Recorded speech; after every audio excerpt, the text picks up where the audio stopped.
12 doctors could not deliver the baby of the Korean Mafia Boss until a poor cleaning lady walked in and did it. On January 23, 2026, in the quiet city of Gimji, a hospital became the stage for an event that no one has been able to forget. For nearly 2 full days, a mother and her baby hovered between hope and disappearance. But then something unexpected happened. The person who changed everything that night wore no uniform, held no title, and was never meant to cross that doorway. To this day, many still wonder how a nearly invisible woman achieved what 12 specialists could not. Follow the channel, like the video, and tell us where you are watching from. The winter air in Gimje cuts through flesh like invisible blades, wrapping the municipal hospital in a fog so thick it seems to hide secrets the city itself has forgotten. Inside, the fluorescent lights flicker with an exhausted hum, casting shadows that dance across worn linoleum floors that Naila Badu knows better than the lines on her own palms. She moves through the corridor like a ghost, her cleaning cart squeaking softly in rhythm with her steps. Naila is 43 years old, though the mirror lately suggests otherwise. Her dark skin, weathered by years of night shifts and whispered dismissals, catches the harsh light as she pauses to wipe down a handrail no one else remembers exists. She's been in Korea for 11 years now, long enough to understand the language perfectly, yet still foreign enough that most eyes slide past her as if she were part of the furniture.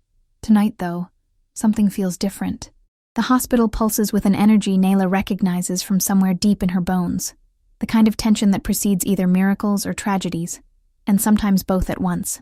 Doctors rush past her without acknowledgement, their white coats billowing like sails caught in an invisible storm. Elevators open and close with unusual frequency, disgorging nurses with worried expressions and medical equipment she's seen wheeled out only during the most desperate situations. Near the east wing, a set of double doors remains firmly shut, and Naila can hear muffled voices rising and falling like waves against rocks. She shouldn't listen. She knows this. In 11 years, she's learned that invisibility is survival, that women like her, foreign and poor, exist in the margins of Korean society. Her job is to clean what others soil, to erase evidence of human presence so seamlessly that no one notices she was ever there. But tonight, the voices are too urgent, too raw to ignore. Almost 48 hours now.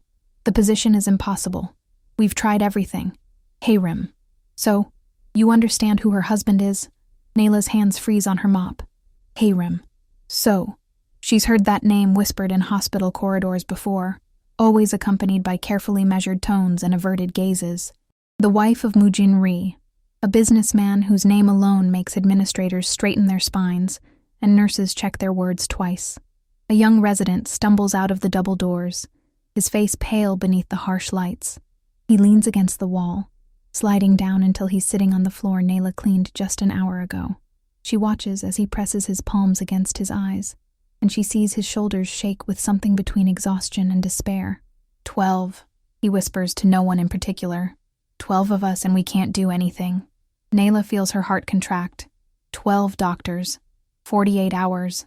The numbers arrange themselves in her mind like puzzle pieces, forming a picture she recognizes with terrifying clarity. An older nurse emerges next, her hands trembling as she speaks into her phone. The baby's position. It's transverse, but there's something else. Something we can't quite identify. Every attempt to turn has failed. She's weakening, and the baby's heartbeat is becoming irregular. We're running out of options. The words pierce through Naila like winter wind through threadbare fabric. Transverse position, failed rotations, irregular heartbeat, and suddenly she's no longer standing in a Korean hospital corridor. She's 13 years old again, in her grandmother's village, watching weathered hands move with impossible gentleness across a swollen belly. She hears her grandmother's voice, steady as ancient rhythms. Feel here, child. The baby speaks through the mother's body. You must listen with your hands, not just your eyes. Naila had delivered 17 babies under her grandmother's guidance before she turned 18. She'd felt the impossible become possible, had learned that sometimes the old ways held wisdom that modern machines couldn't measure. She'd also lost one.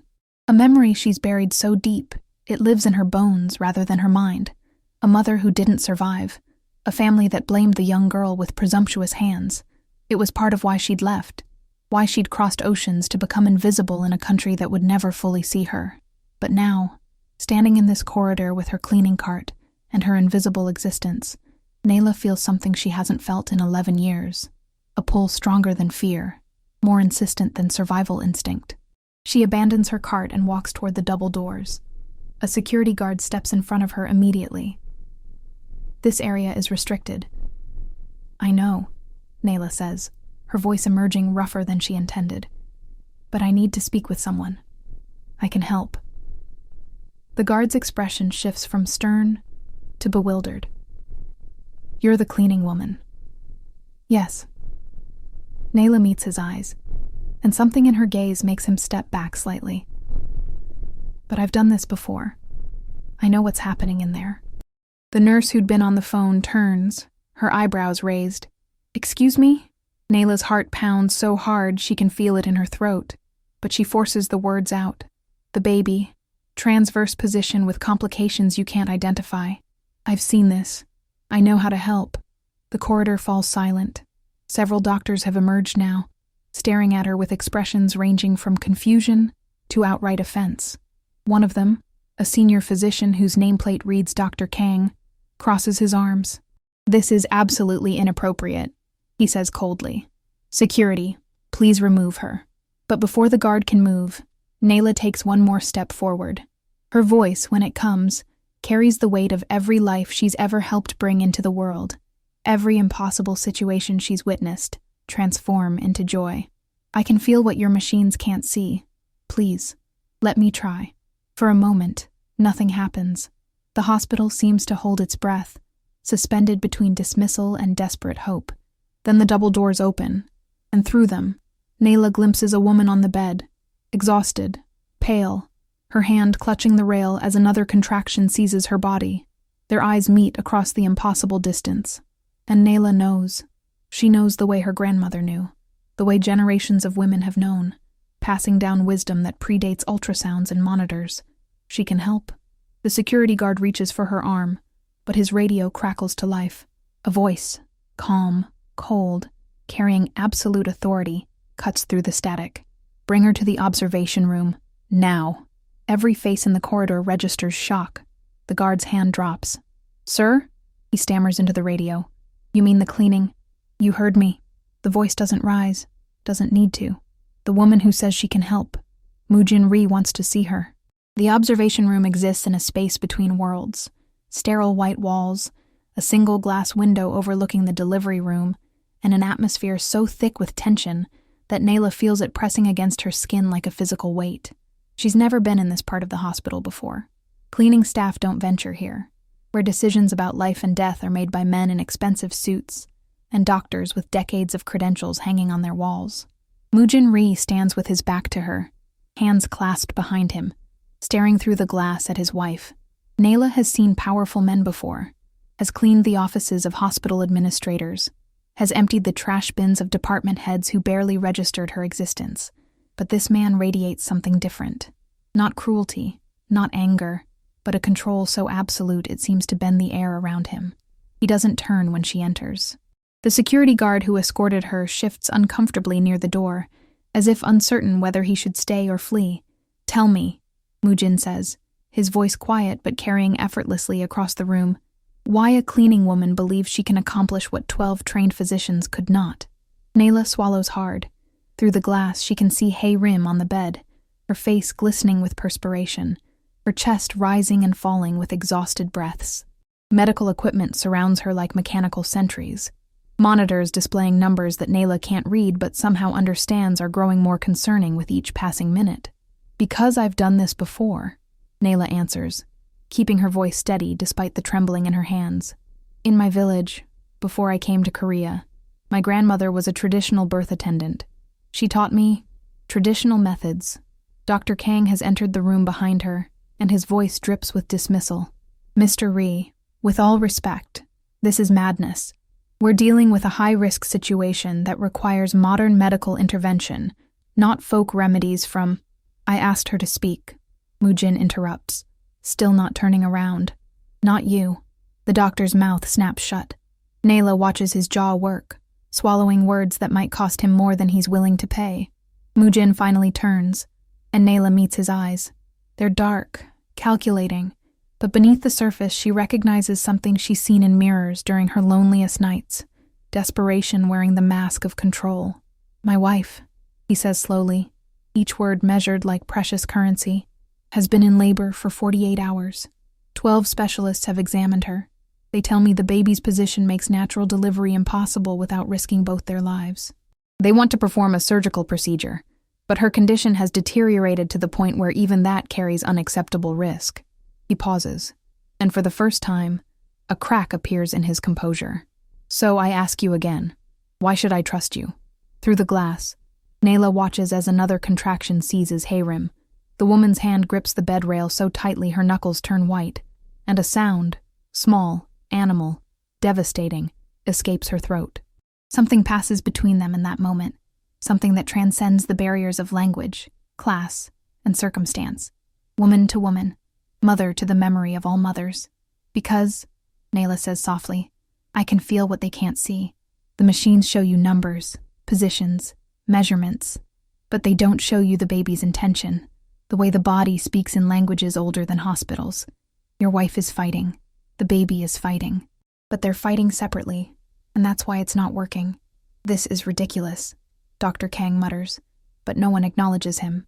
Mujin studies Nayla for a long moment. Behind him, through the glass, a young resident is adjusting an IV line, while an older nurse checks monitors with increasing concern. The scene looks like controlled chaos, professionals performing a dance they've rehearsed countless times. Except this time, the music has changed to a rhythm none of them recognize. In the corner of the observation room, Nayla notices a nurse she hasn't seen before. Do Kyung, according to her name badge. The woman clutches a folder against her chest, her eyes darting between Mujin and the doctors, with an expression that suggests she's carrying a weight she desperately wants to put down. The moment stretches. Nayla can hear her own heartbeat, can feel the phantom sensation of her grandmother's hands guiding hers, teaching her to trust what her body knows, even when her mind doubts. Then Mujin does something unexpected. He steps closer to the glass, places one hand against it, not possessively, but with a tenderness that contradicts everything about his reputation. 5 minutes, he says, his voice barely above a whisper. "I'll give you 5 minutes with her. If you can show me that you understand what's happening better than they do." He turns to face the assembled medical staff, his expression hardening. "Then you'll have whatever time you need." Dr. Kang's face flushes red. "Mr. Ri, I must protest in the strongest possible terms. The liability alone is mine," Mujin interrupts. "The decision is mine. The consequences are mine." He looks at Nayla again. 5 minutes. The nurse Do Kyung suddenly speaks, her voice trembling.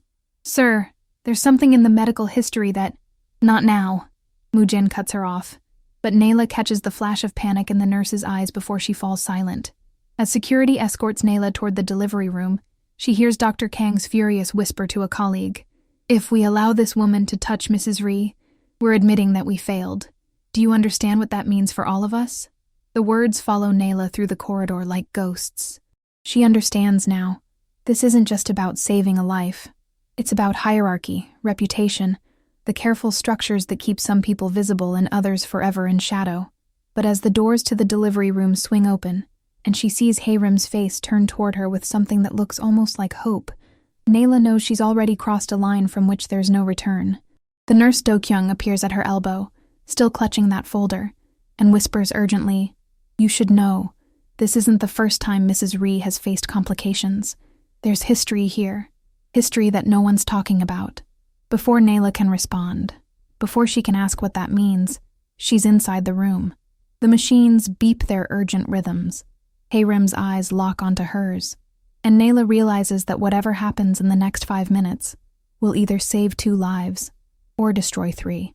The delivery room smells of disinfectant and fear, a combination Nayla knows too well, though here it's mixed with the expensive scent of imported medical equipment and the sharp metallic tang of instruments sterilized a dozen times over.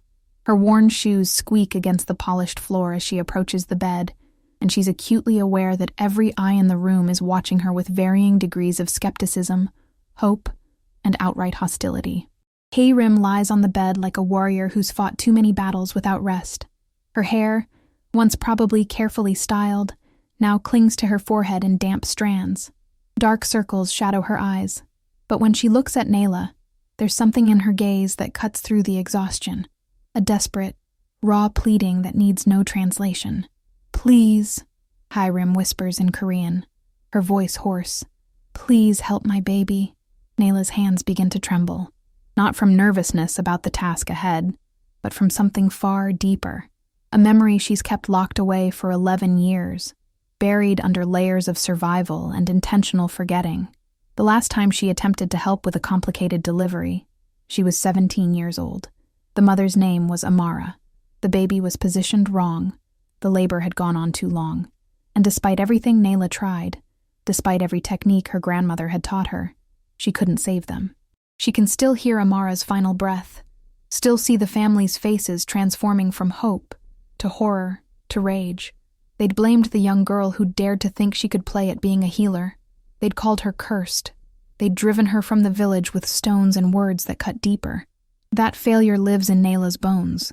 It's the reason she crossed an ocean. It's why she became invisible, why she chose cleaning over healing, why she spent over a decade making herself small enough to avoid causing harm. But now, looking at Hayrim, Nayla sees something that makes her chest tighten, with an emotion she can't quite name. This woman, wealthy, privileged, living in a world Nayla will never touch, is just as powerless in this moment as Amara was. Pain doesn't care about bank accounts. Desperation doesn't recognize class boundaries. In childbirth, all women stand equal before the same ancient mystery, and Nayla realizes that what she feels isn't just sympathy, it's admiration.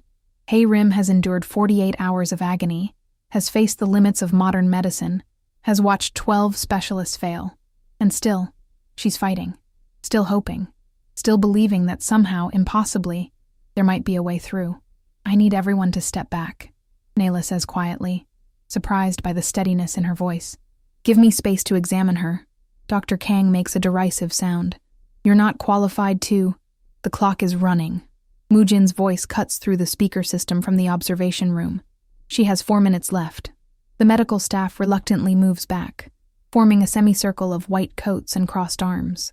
Nayla can feel their judgment like heat against her skin, but she forces herself to focus. She approaches the bed, and Hayrim reaches out, grasping her hand with surprising strength. "I'm going to touch your belly," Nayla says softly in Korean.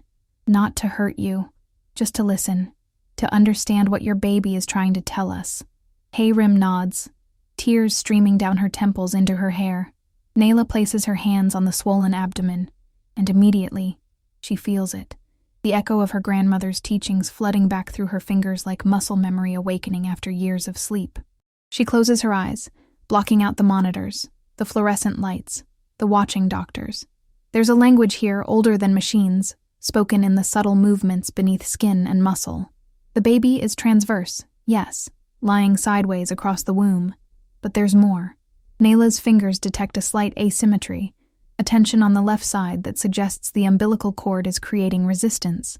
The baby has tried to turn, she realizes, multiple times, but each attempt has been thwarted by this tangle, this invisible barrier that ultrasounds might show as shadows, but can't quite interpret. "The cord," Nayla murmurs.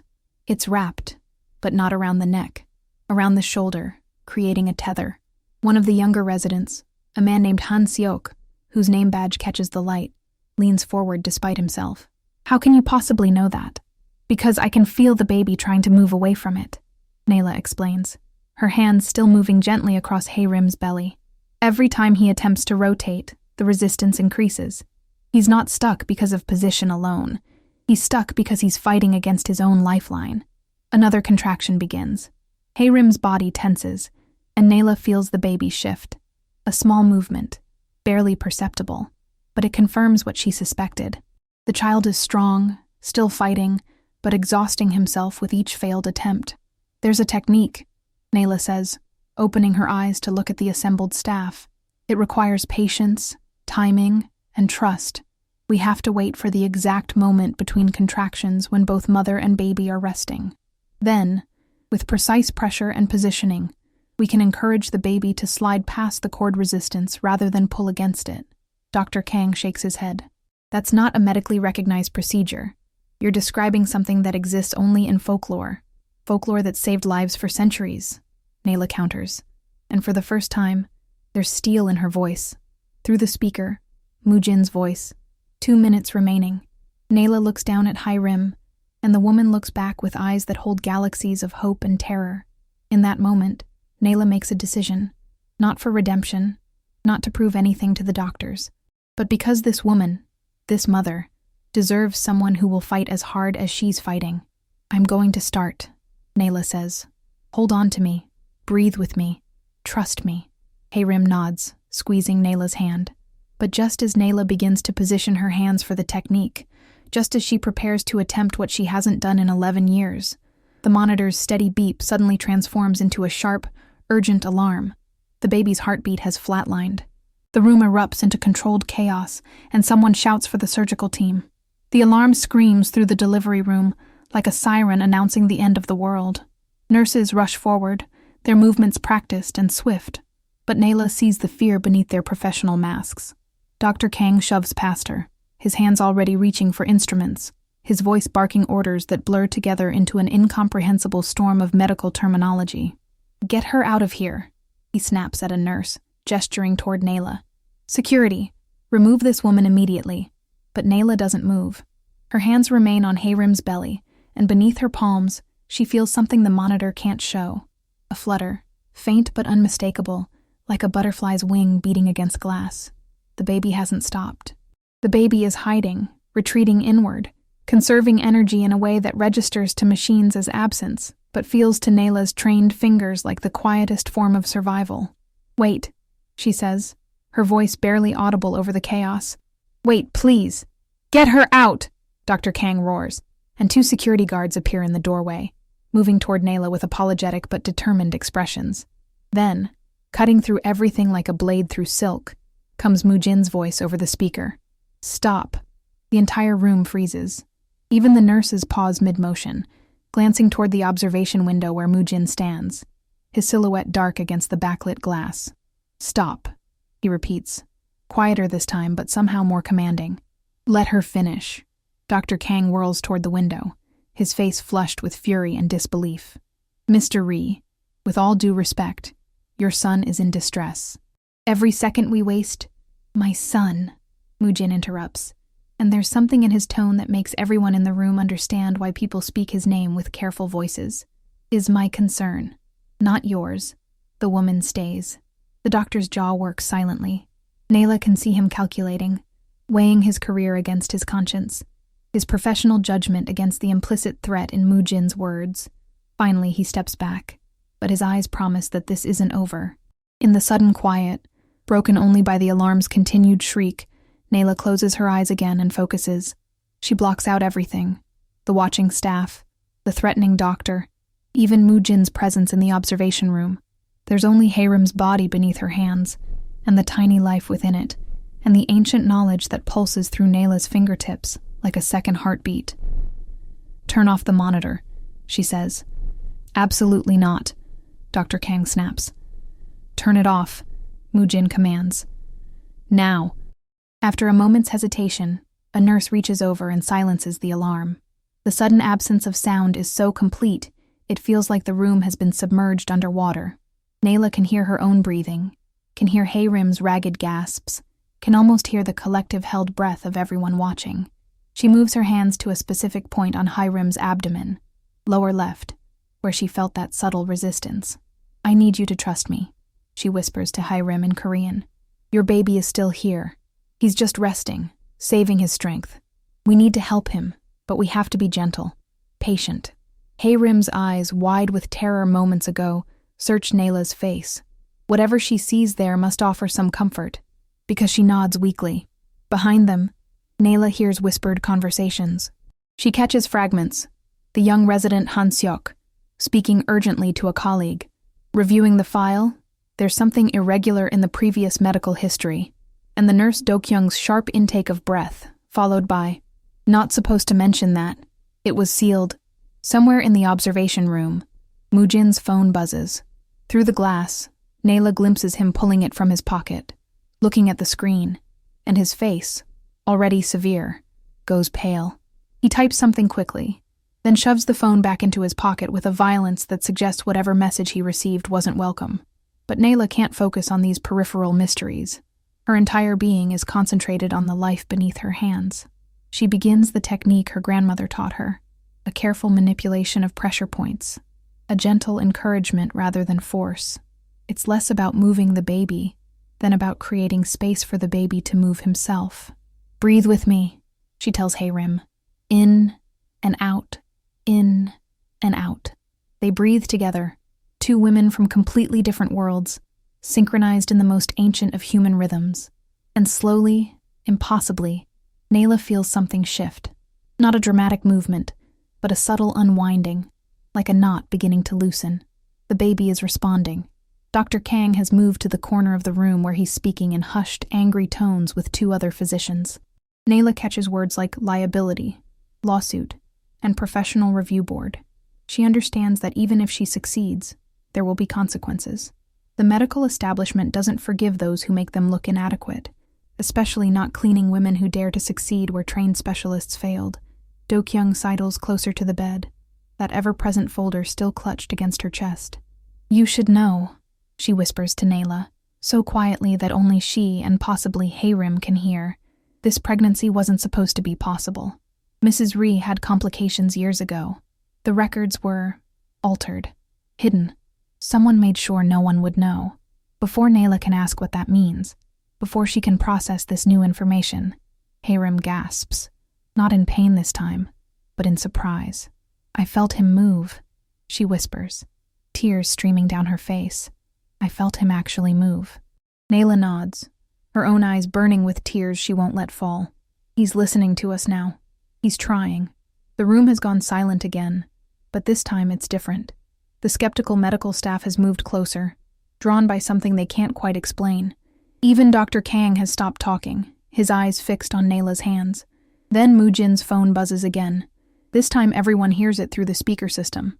He pulls it out, reads whatever message has appeared, and his voice, when it comes through the speaker, carries an edge of something Nayla has never heard from him before. "Fear. How much longer?" he asks. Nayla doesn't look up. "As long as it takes." And then, just as she feels the baby begin the crucial rotation that might save both their lives, just as hope starts to bloom in the sterile room, the monitor, still connected but silent, suddenly shows a spike of activity, not a heartbeat resuming. Something else entirely, something none of them expected. The spike on the monitor isn't what anyone expected. It's not the baby's heartbeat returning to normal patterns, nor is it the flat line everyone feared. Instead, the screen shows erratic waves, rising and falling in rhythms that make the young resident Han-seok lean closer, his brow furrowed in confusion. "That's not cardiac activity," he mutters, more to himself than anyone else. "That's movement. Active movement." Nayla feels it before the machines can fully register it. The baby is rotating. Not the violent, distressed thrashing that the previous doctors had tried to induce with their manipulations, but a slow, deliberate turn, as if the child has finally understood which direction leads to freedom. Under her hands, Hayrim's belly shifts with a fluidity that seems almost impossible after 48 hours of stagnation. "Oh my God," one of the nurses whispers, her hand flying to her mouth. "Doctor." Kang pushes forward, his skepticism warring with what his professional eye is witnessing. "This shouldn't be happening. The position was locked. We confirmed it multiple times. It was locked," Nayla says quietly, her hands never leaving their careful position, because everyone was trying to force it. The baby needed permission to move, not commands. Hayrim's breathing has changed. The desperate, panicked gasps have given way to something deeper, more controlled. She's no longer fighting her own body. She's working with it, synchronized in a way that only comes when fear releases its grip just enough to let instinct take over. Through the observation window, Mujin stands motionless, but Nayla can see his hands are pressed flat against the glass, as if he's trying to reach through it. His phone buzzes again, the third time in 10 minutes, but this time he ignores it completely, his entire focus on his wife and the impossible thing happening inside her. In the corner, Do-kyung has opened that mysterious folder she's been clutching, and she's staring at something on the pages with wide, horrified eyes. She looks up at Han-seok, who's moved closer to examine the monitor readings, and whispers urgently, "Doctor, the previous termination, it's noted here. 4 years ago, the scarring should have made this pregnancy impossible." Han-seok's face goes white. "Why wasn't this in the primary file?" "Because someone removed it," Do-kyung hisses back. "Someone with enough authority to seal records." Their whispered conversation creates an undercurrent of tension that Nayla registers but can't fully process. All of her attention is focused on guiding the baby through this crucial rotation.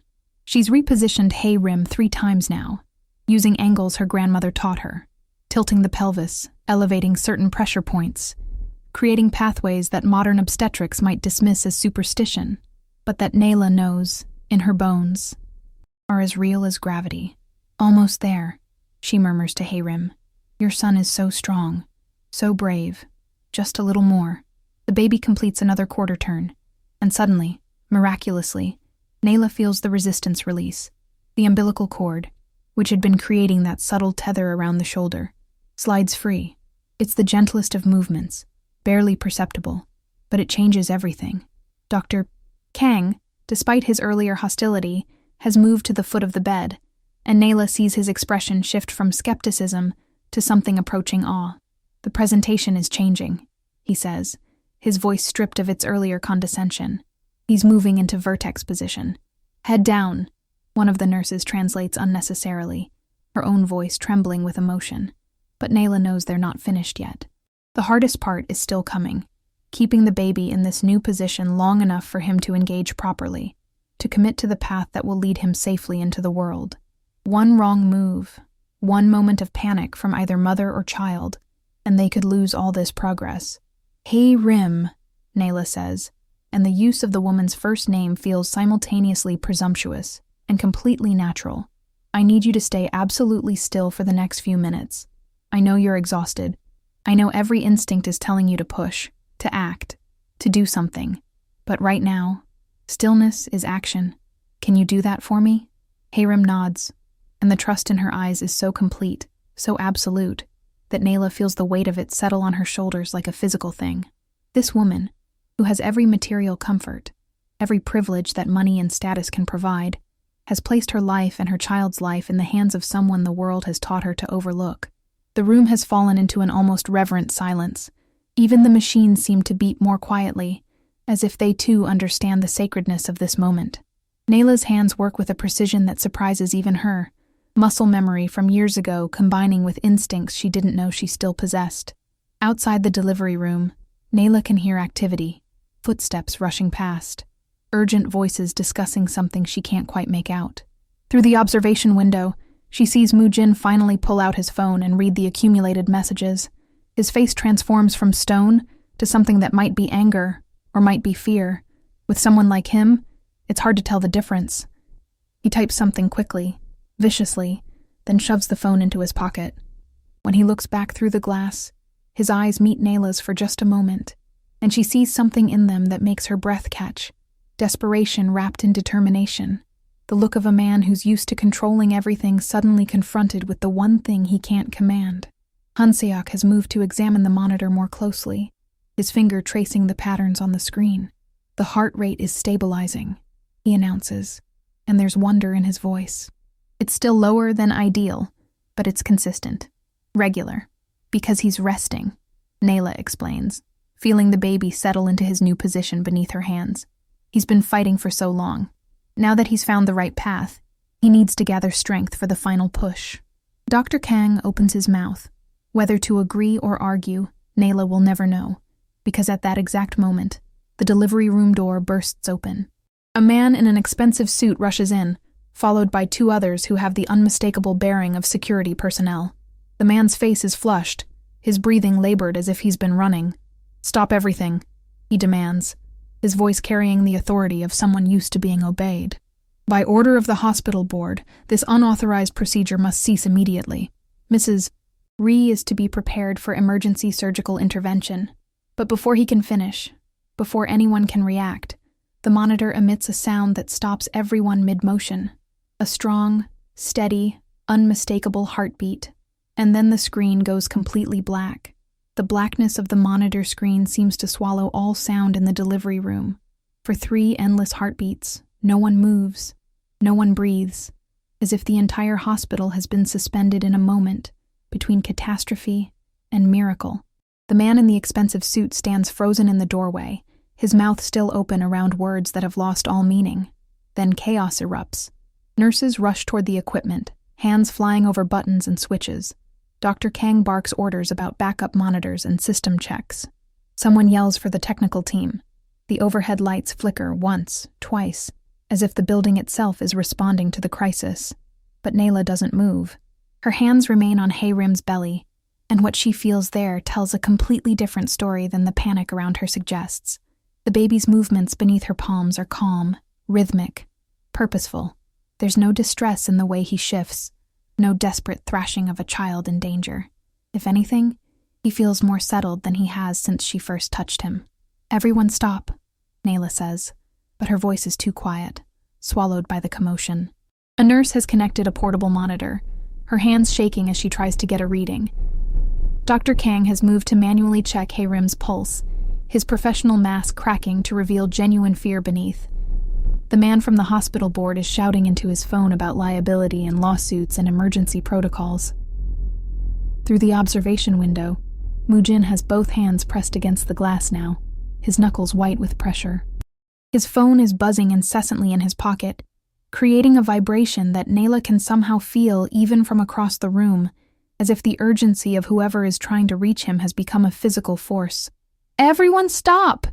Nayla shouts this time, and something in her voice, some authority born from desperation and certainty combined, cuts through the noise. The room falls silent again. All eyes turn to her, this cleaning woman who has somehow become the center of a storm that threatens to engulf them all. "The monitor failed," Nayla says, speaking slowly and clearly so there can be no misunderstanding. "But the baby didn't. I can feel him. He's fine. Better than fine. He's ready. That's impossible to know without—" Dr. Kang begins, but Nayla cuts him off. "I don't need a machine to tell me what I can feel with my own hands." She looks directly at the doctor, and for the first time since entering this room, she doesn't flinch from the judgment in his eyes. "My grandmother delivered over 300 babies in her lifetime, without a single monitor, without ultrasounds, without any of your modern equipment.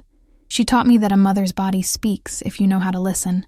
And right now, Hayrim's body is telling me that her son is exactly where he needs to be." The nurse with the portable monitor finally gets a reading, and her gasp is audible across the room. "The heartbeat, it's there, strong. 140 beats per minute. That's perfect."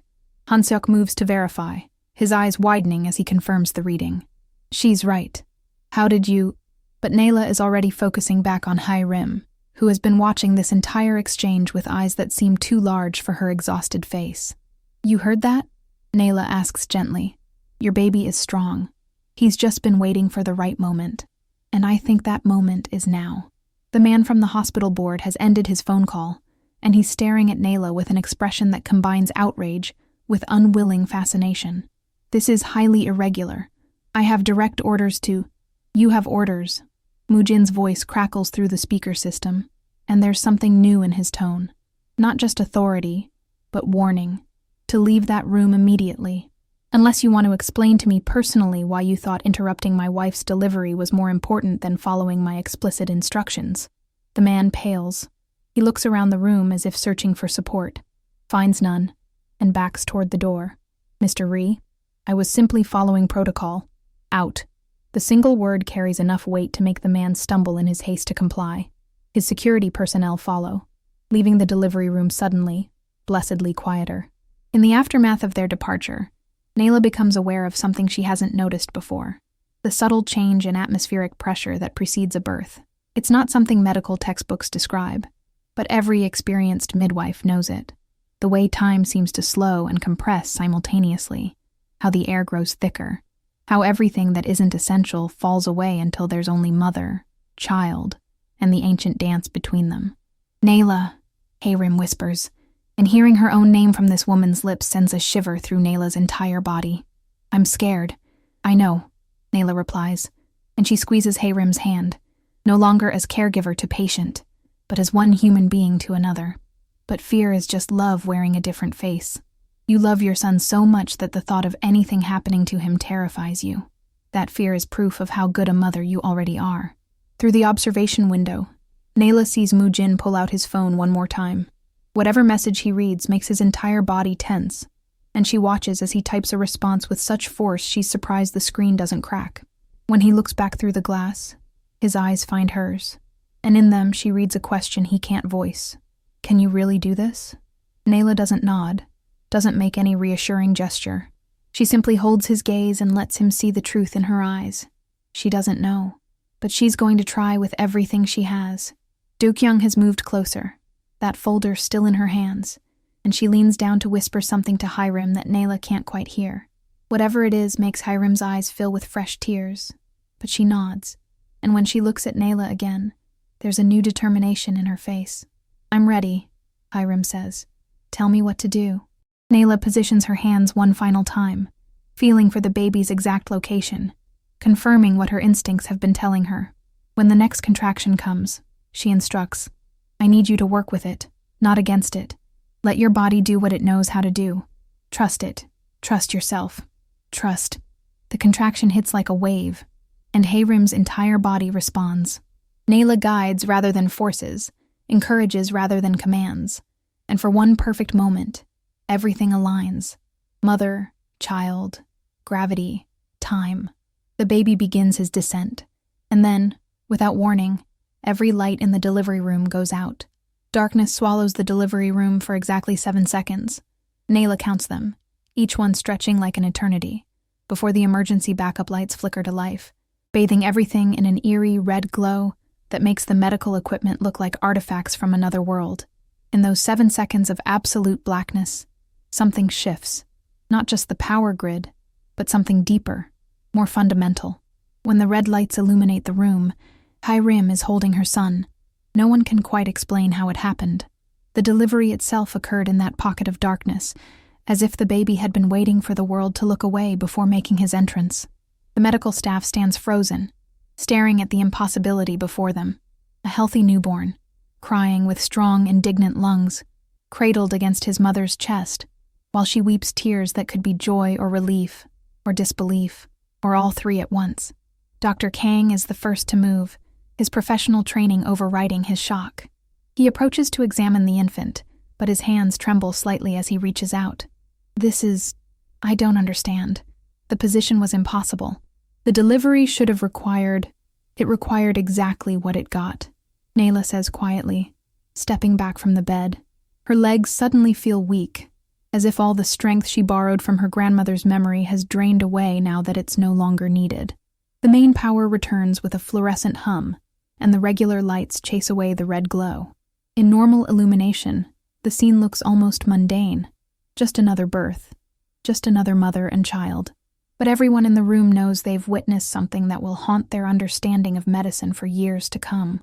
Through the observation window, Mujin has disappeared. For a moment, Nayla wonders if he left, if he couldn't bear to witness what just happened. But then the delivery room door opens, and he enters, moving with uncharacteristic hesitation toward the bed where his wife and newborn son wait. The transformation in his face is subtle but complete. The hard edges have softened. The control that usually defines every muscle and expression has given way to something raw and unguarded. When he looks at his son, Nayla sees tears gathering in eyes she would have sworn were incapable of producing them. Sang-won, Hiram whispers, speaking the name for the first time. The one who begins again. Mujin reaches out, his hand hovering uncertainly before finally touching his son's tiny fingers. The baby grasps his father's finger with that instinctive newborn grip, and something in Mujin breaks open, not in weakness, but in the way a seed cracks to allow growth. The medical staff begins the post-delivery procedures, their movements automatic, but their faces still marked by bewilderment. Do-kyung has finally released her grip on that mysterious folder, setting it aside to help with the cleanup. Han-seok is documenting everything with meticulous detail, though Nayla suspects his notes won't capture even a fraction of what truly occurred.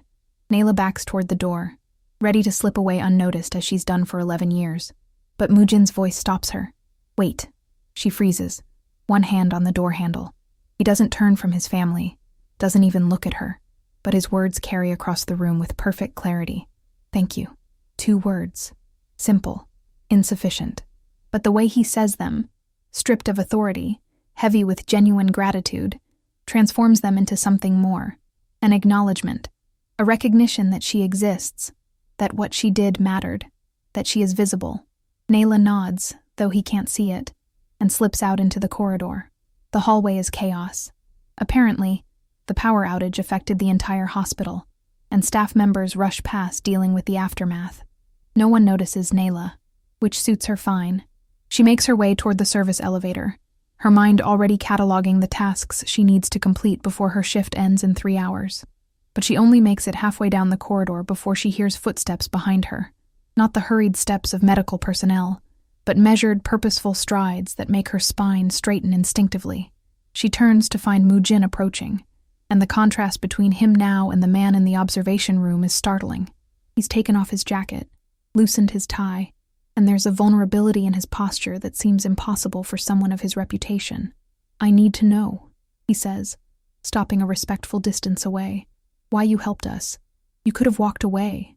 You should have walked away. It wasn't your job, wasn't your responsibility, and there was nothing to gain by risking yourself. Nayla considers the question, searching for an answer that encompasses the truth without revealing too much. Because someone needed help, she finally says, and I could provide it. That's all. That's not all. Mu-jin's eyes search her face, and she sees him trying to solve a puzzle whose pieces don't fit any pattern he recognizes. The hospital administration is already discussing what happened. They want to bury it, pretend it never occurred. Some want to claim credit. Others want to blame you if there are any complications. I expected that, Nayla says, and she's surprised to find she means it. The weight of expectation has been lifted, replaced by a strange clarity about who she is and what she's worth. I won't let them. Mu-jin pulls something from his pocket. His phone, screen cracked from his earlier grip. I received messages tonight. Threats. Someone tried very hard to make sure what you did would fail. Someone with access to hospital systems, who could cut power at critical moments. Nayla's breath catches. The blackout wasn't an accident. Mu-jin's expression hardens back into something resembling his usual demeanor. Someone wanted my son to die, and someone wanted to make sure you'd be blamed if he did. The implications hit Nayla like ice water. Then why are you telling me this? Because you deserve to know what you're walking into. He pauses, and for a moment, the vulnerability returns. And because I wanted you to understand that what happened tonight, what you did, it meant everything. To my wife, to my son, to me. He reaches into his other pocket and pulls out a business card, pressing it into her hand. If anyone tries to retaliate against you, call me. I owe you a debt that can never truly be repaid, but I can at least ensure your safety. Nayla looks down at the card. Expensive stock, embossed letters, a number she'll probably never dial. When she looks up again, Mu-jin is already walking away, back toward his family, back toward his world where power and influence are currencies he trades in daily. She stands alone in the corridor, holding the card, feeling the weight of everything that just happened settle onto her shoulders. She's no longer invisible. For better or worse, she's been seen, and somewhere in this hospital, someone is very unhappy about that. 3 days pass before Nayla returns to the hospital. 3 days of restless sleep, haunted by the memory of that darkened delivery room, of Hae-rim's tears, of the impossibly small weight of new life entering the world through her hands. She'd called in sick, the first time in 11 years, and spent those days in her tiny apartment in Itaewon, staring at Mu-jin's business card and wondering if she'd imagined the entire night. But she hadn't. The evidence arrives on the morning of the 4th day in the form of Do-kyung standing outside her door, still clutching that folder, her eyes red-rimmed and exhausted. We need to talk, the nurse says without preamble, before you go back, before they try to control the narrative. Inside Nayla's modest apartment, a single room with a kitchenette, a narrow bed, and a window that overlooks a pharmacy sign, Do-kyung spreads the contents of the folder across the small table. Medical records, incident reports, and at the bottom, a series of emails that make Nayla's stomach turn. 4 years ago, Do-kyung begins, her voice shaking, Mrs. Ree had complications, a previous pregnancy that ended badly. The medical team made mistakes, serious ones, and to cover them up, certain records were sealed, buried. The lead physician on that case is now the hospital's chief of obstetrics. Dr. Kang? Nayla whispers. No, someone above him. Dr. Choi Sun-hee. Do-kyung points to a signature on one of the emails. She authorized the record sealing. She's been monitoring Mrs. Ree's pregnancy from the beginning, but from a distance, never directly intervening. When you succeeded where 12 doctors failed, it exposed something she's spent years hiding, that her methods, her protocols, might not be as infallible as she claims. Nayla stares at the documents, her mind racing. The power outage. Dr. Choi has a brother who works in hospital maintenance. The timing was too perfect to be coincidence. Do-kyung's hands tremble as she gathers the papers. I'm risking everything showing you this, but you deserve to know what you're walking into.